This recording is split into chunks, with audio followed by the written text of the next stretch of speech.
Hello everyone, welcome to my video lecture. So in this lecture, we will discuss about multiple access control. So in previous videos, we have discussed about one of the sublayer of data link layer, that is data link control.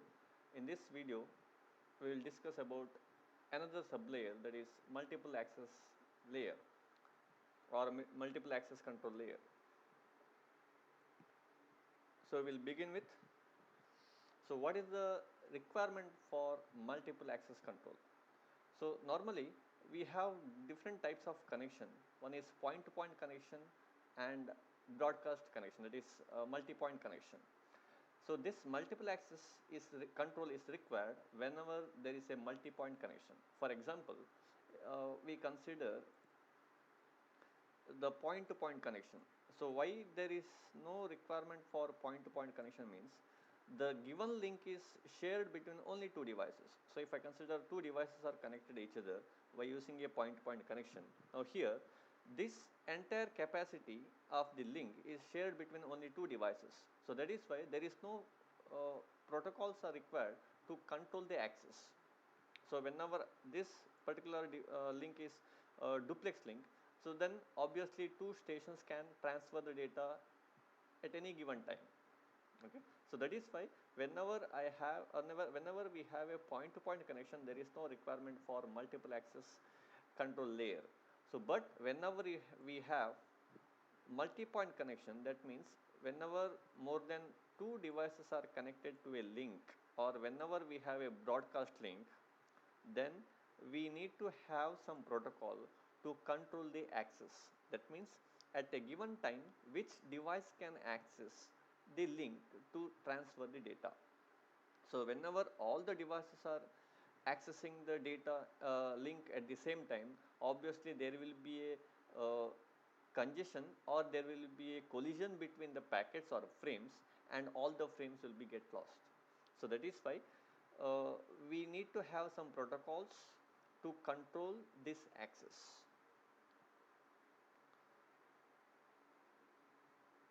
So in DLC we have discussed that DLC concentrates on flow and error control, and media access control will concentrate only on how to control the access. So that is why the name itself is given as media access control layer, so which performs multiple access control.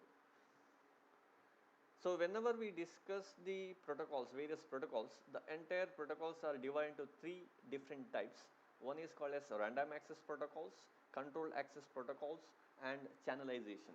So these are the three broad areas where we can have various protocols. So we'll be discussing all the three varieties of protocols. So whenever we look into random access protocol, there are four main protocols: Aloha, CSMA, that is we call it as collision uh, carrier sense multiple access, and CSMA with CD, that is carrier sense multiple access with collision detection, which is mainly used for wired LAN, and the last one is CSMA CA, that is carrier sense multiple access with collision avoidance, which is mainly used for wireless communication. Next is controlled access. So in this we have three protocols: reservation, pooling, and token passing. So we'll discuss in detail in future videos. Next is channelization, where we have three important protocols: FDMA, which stands for frequency division multiplexes; TDMA, which stands for time division multiplexes; and CDMA, which is important one, which stands for code division multiplexes, which is mainly used in 2G or 3G. Okay, so we'll discuss in this video, we'll discuss in detail about Aloha. So what is this Aloha, and how actually we control the access. So before that, we'll discuss, since Aloha comes under random access, so what is this random access and how actually the devices access the link to transfer the data. The name itself indicates that it is a random uh, way of accessing the link. So that means whenever a device has a data or a frame to send, it directly access the link without any control by the other devices. So that is why, so every device will contain each other to transfer the data. So no station is superior than other. That means no station can control other station whenever they transfer the or they have the frames to send. So that is why, so none is assigned the control over the another. Okay, so no station permits or does not permit another station to send. So that is why here no station will have a control over other station. Whenever a device has some data to send, it directly send the data. So that is why normally we call this way of accessing is called as random access. So devices randomly send the data whenever they have some data to send. So under this we have so many protocols. So in this video we'll discuss about Aloha. So as I told, these are the other three protocols. So CSMA, CSMA CD and CSMA CA with their extensions. Okay. So in Aloha we have two approaches. First one is that is which is called as pure Aloha. So as I told, this comes under random access protocols. So in pure Aloha, each station sends a frame whenever it has a frame to send. For example, I will consider there are four stations: station 1, station 2, 3 and 4. Now, so we'll have a timing graph. Okay, this is the time. So now from station 1 at this particular period of time, there is a frame to send. So that is why I name it as 1.1, that is a frame from station 1 and which is the first frame. So now at this particular period of time, no other station has the data. That is why, so it directly sends, the station 1 directly sends the data to the link. So now this is the link which is divided in terms of time. Okay. Now for example, again whenever I consider this time, okay, whenever I consider this time, now station 3 has the data to send. Now it directly transfer the data frame to link. So again if I consider after some time, there is a one more frame from station 2, but since station 3 has already sent the frame and station 2 is also sending the frame, now there will be a collision between these two frames. Again after some time, even station 4 also having some data or frame to send. So that is why again this frame will collide with two other frames. Again at this particular period of time, station 1 also sends its second frame. So that is why there will be a collision between this and this time. Okay, this is called as collision duration. So that is nothing but time in which there is a collision. So that is called as collision duration. Now whenever there is a collision between the frames, the content of the frame may lost or there may be some errors. So that is why we have to avoid this collision. So even there will be a collision between frame 2.2 and frame 4.2, that is frame from station 2 and station 4. So that is why the collision duration is less whenever we compare this one. Why? Because only two stations are sent, and even since here only one station is sending the data, now there is no collision. So if I consider this diagram, so two frames will be transmitted to receiver side successfully without any collision, but all these frames will be lost or there will be some errors. So that is why in pure Aloha, whenever station has some data, it directly transfer the data after accessing the link. So that is why, since devices randomly access the link to transfer the data, there will be more chances for collision.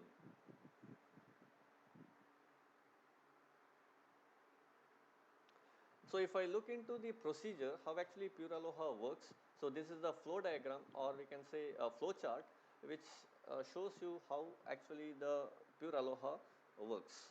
So if I consider if there is a frame to send from a station, okay, so I'll consider a parameter called as k.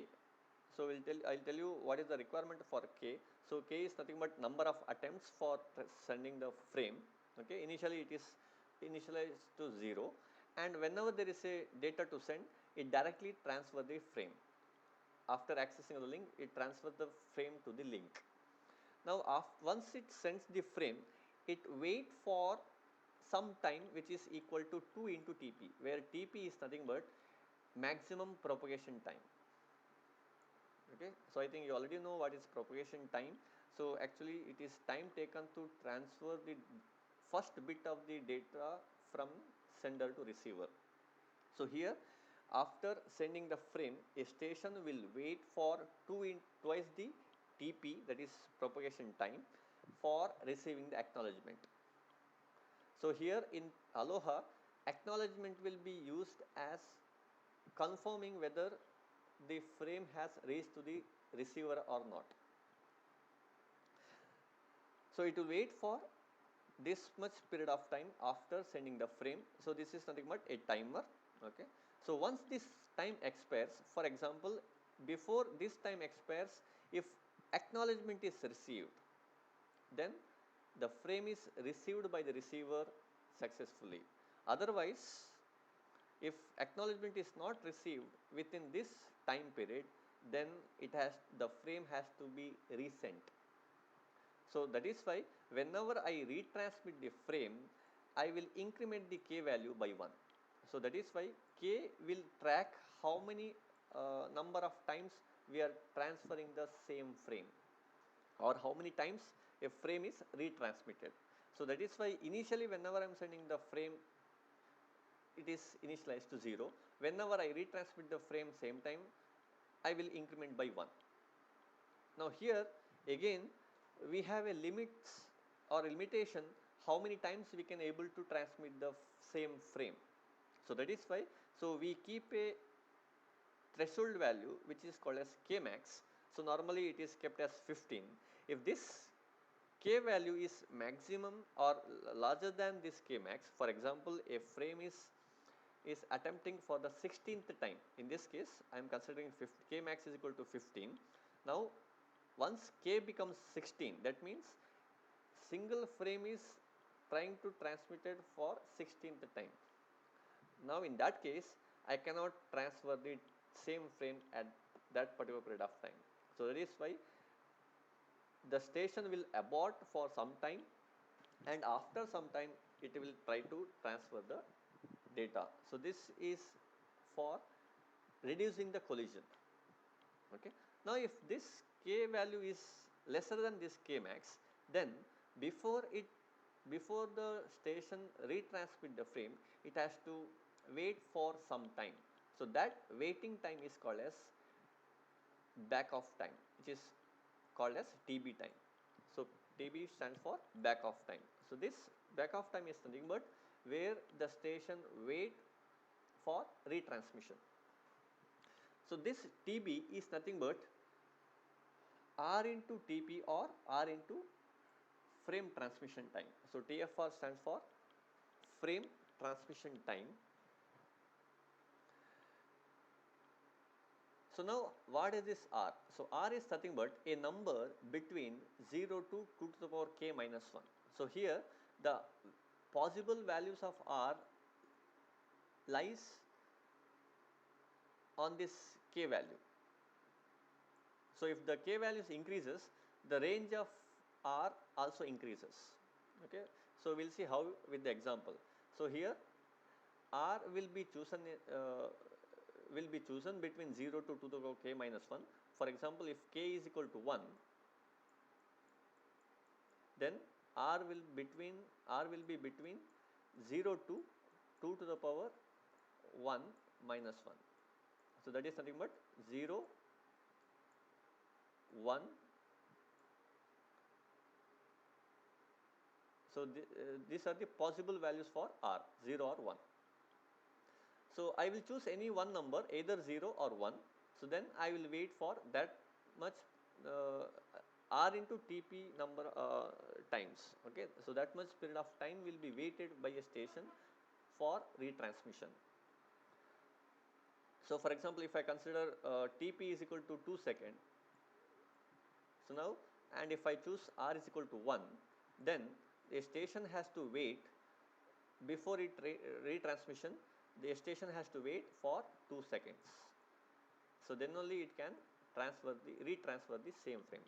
So why this back of time is required means, now for example, whenever all these 4 frames are collided, 4 frames has to be retransmitted. Now if all the 4 stations are retransmitting at the same time, again 4 frames will be collide again. So that is why, to vary the time gap between the station after for retransmission, each station will wait for some back of time. So that is why, to reduce the collision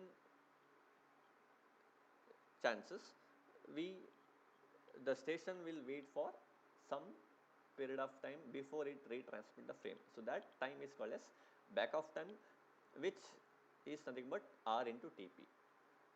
So after waiting TB of time, then again the frame will be retransmitted, again that will be repeated. So that is why, so this procedure will be followed for each station whenever there is a frame to send. Okay, so this is an example. So how we are calculating the TB. So calculate possible values of TB when stations on Aloha network are maximum of 600 km apart. So whenever we have a this type of network, so now whenever we can identify the TP, so that is nothing but 2 millisecond. Okay, that is nothing but, so distance divided by transmission speed.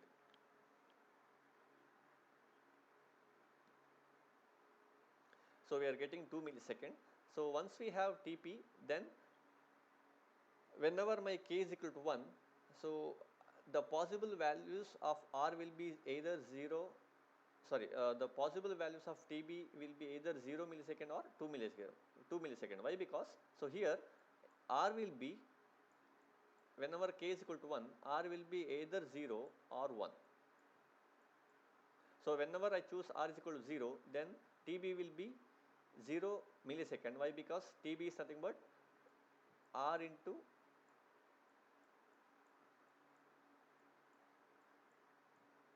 maximum propagation time. So whenever I choose R is equal to 0, then TB will be 0 millisecond. Whenever I choose 1, R is equal to 1, my back of time will be 2 millisecond. Again, whenever k is equal to 2, then possible R value will be 0 to 2 to the power k minus 1, right? So here k is equal to 2, so that is why possible value will be, so this value will be 2 to the power 2 minus 1, that is 3. So that is why here R will be either 0 or 1 or 2 or 3. So that is why, so whenever I choose R is equal to 0, then back of time will be 0 millisecond. Whenever I choose R is equal to 1, then back of time will be 2 millisecond. Whenever I choose R is equal to 2, then TB will be 4 millisecond, and whenever I choose R is equal to 3, then TB will be 6 millisecond. So that is how we will be choosing the back of time in pure Aloha for avoiding the collision. So next is vulnerable time. So vulnerable time can be defined as the time during which there will be a collision is called as vulnerable time. So if we consider the vulnerable time of a pure Aloha, it is given by twice the frame transmission time. So the vulnerable time is equal to 2 into TFR. So where TFR is nothing but frame transmission time. Now how do we get that is the vulnerable time as 2 into frame transmission time, that is twice the frame transmission time. So we'll see with an example. So consider a frame is sent from a device A. If at all this frame need to be delivered or need to be sent to the destination without any collision, now what about the transmission of other frames from the other devices? Now for example, consider, so at time t, if device A sent the frame, so that is why this is the beginning and this is the end of the frame. So if at all another device already sent a frame after a t minus TFR second, So here TFR is one transmission time, one frame transmission time. So if at all other device, a device B already sent a frame after T minus TFR, that means one frame transmission time before this time where the device A sent the frame, then the end of this frame will collide with beginning of this frame. So there is a chance of collision. Or if at all other device had sent before this one frame transmission time, after this time, again the beginning of that frame will collide with end of this frame.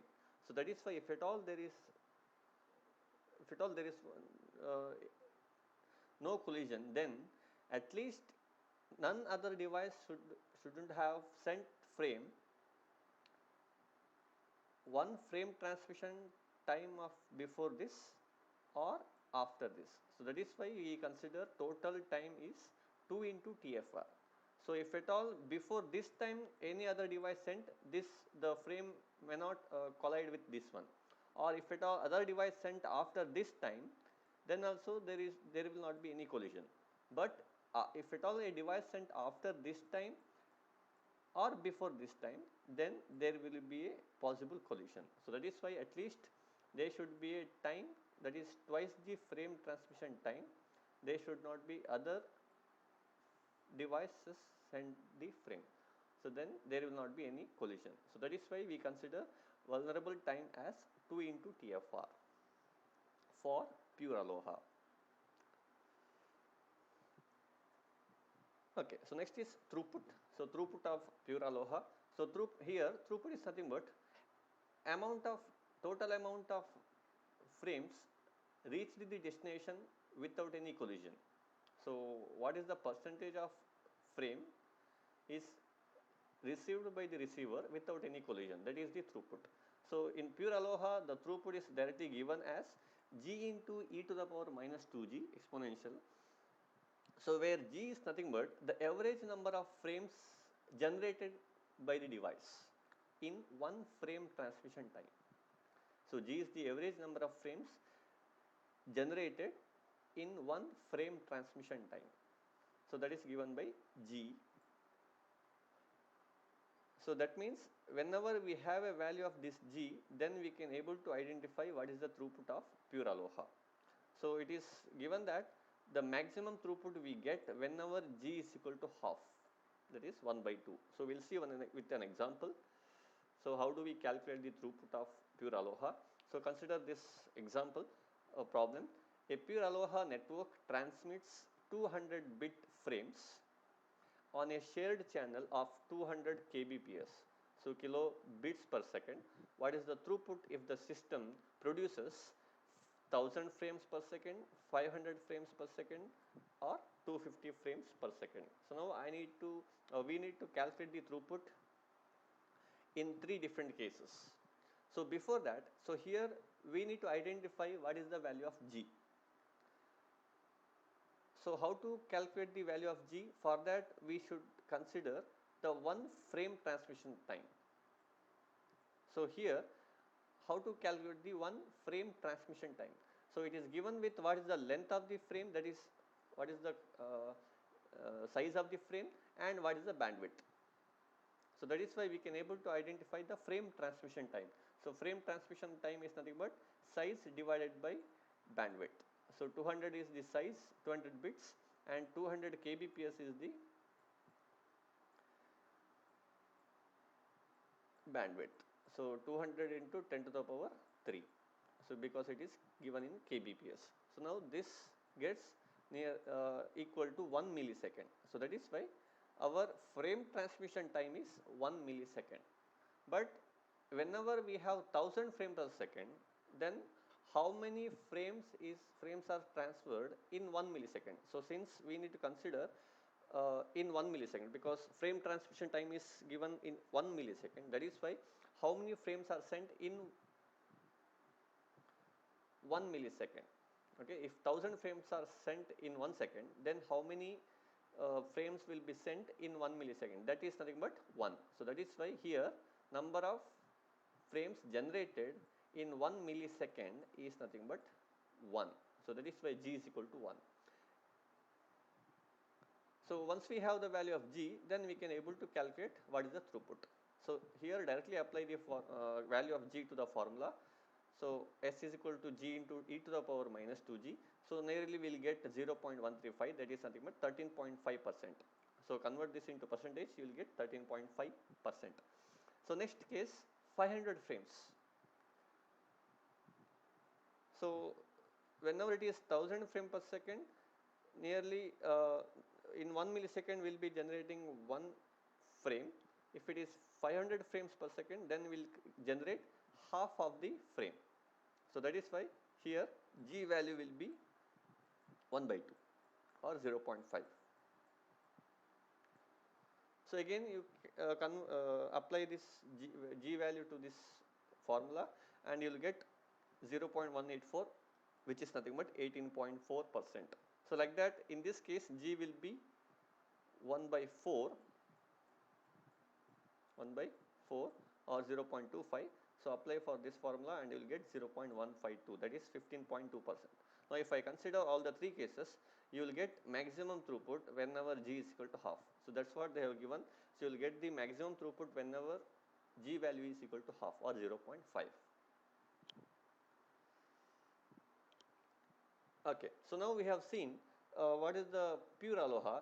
So to reduce the uh, collision between the frames, so they have developed with one more modified aloha, which is called as slotted aloha. So in this slotted protocol or slotted aloha protocol, the time is divided into different slots. So now a station can only transfer the frame at the beginning of each time slot. So for example, in this case we are dividing the entire time into different slots. So there are 6 slots and there are 4 stations. Now no device can transfer in between the slot. So it can only transfer at the beginning of the any time slot. For example, in this case, in this time slot 1, only device 1, that is station 1, is transferring the frame. So that is why there is no possible collisions here. But if I consider slot 2, station 2 and station 3 is transferring the frame. So that is why here there will be a collision between two frames. Again at time 3, slot 3, station 1 and station 4 is trying to transfer the frame. That is why there will be a collision. But in these 3 slots, since only one device is transferring the frame, so there is no collision. So that is why if we consider pure aloha and slotted aloha, there is less chance of collision in slotted aloha. So that is the main advantage of this slotted aloha. So we divide the time into slots and force the station to send only at the beginning of the time slot. So that is why whenever a frame is ready during this time, now that station is not allowed to send in this slot. So it can only send whenever that is in the beginning of next time slot. So that is the one restriction given for in this particular protocol to avoid the collision, possible collisions. Even there will be collision, but when compared to pure aloha, the collision is less. So again we'll get that with the help of vulnerable time. So the possible time where there will be collision. So if you consider the vulnerable time in slotted aloha, it is lesser than the pure aloha. So vulnerable time is given by only one frame transmission time. So in pure aloha we have seen that it is twice the frame transmission time, but in this the possible collision may be only during the one frame transmission time. Why? Because the device can only transfer during the beginning of the any time slot. So either here or here. So that is why in between a device cannot start its transmission of frames. So only during this time slot there will be a possible collision. So that is why vulnerable time is one frame transmission time, that is equal to one frame transmission time.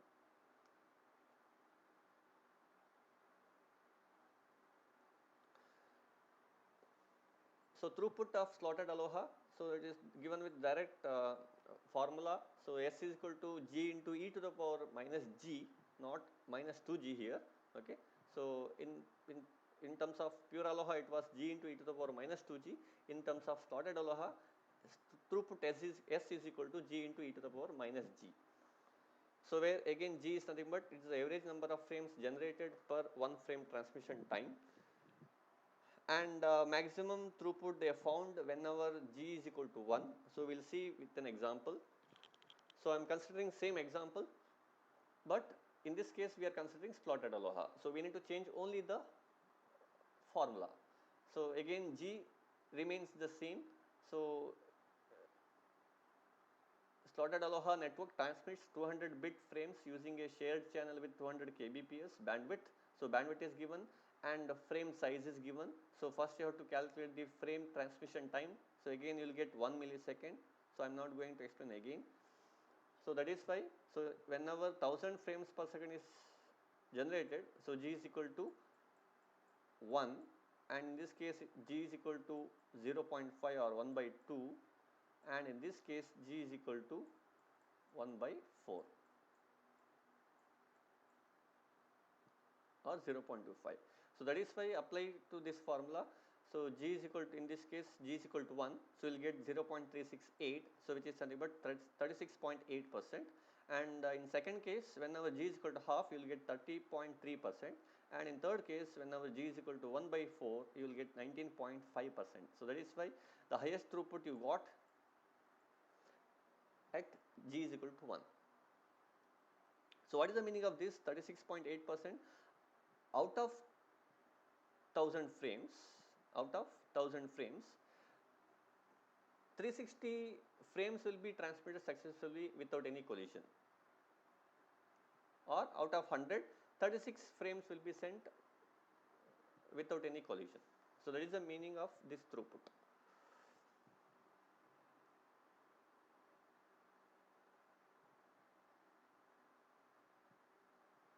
Okay, so I'll stop here. So in the next video, we'll discuss about CSMA, that is carrier sensor multiple access. Thank you.